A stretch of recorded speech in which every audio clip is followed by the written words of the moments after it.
Hello, and welcome back to another video. In this video, you'll find out how you can use Grammar Checker for free with QuillBot. Here's how you can fix up any grammar errors in your text or documents by using AI in QuillBot to find out and fix any problems. So click that subscribe button, and let's get into this. First of all, go over to your browser and search for QuillBot. Click on the first link here, and you'll be directed to the main website where you'll be able to see all of the different options in QuillBot. If you're a Chrome user, then you can use this as a Chrome extension. To do that, just click on this Add to Chrome button, and it'll take you on to the Chrome Web Store. Here, just click on Add to Chrome, and now you can easily use QuillBot on different Google apps like Gmail, Docs, spreadsheets, etc. To fix up any grammar issues in your texts or documents, go back on QuillBot and click on the Grammar Checker option.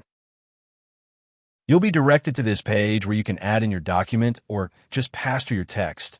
Once you've uploaded your document or pasted your text, QuillBot will start its research and check all the grammar errors in your text. In just a few moments, you'd see all the grammar errors, suggestions, and recommendations from QuillBot that you can fix in just one click by clicking on this Accept All button.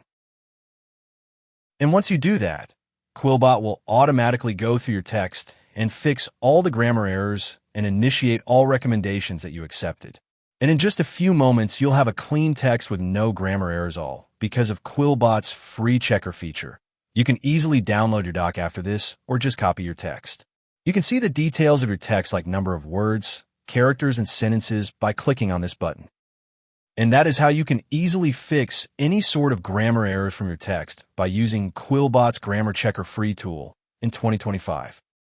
Thank you so much for watching this video, and make sure to like and subscribe for more easy tutorials like this.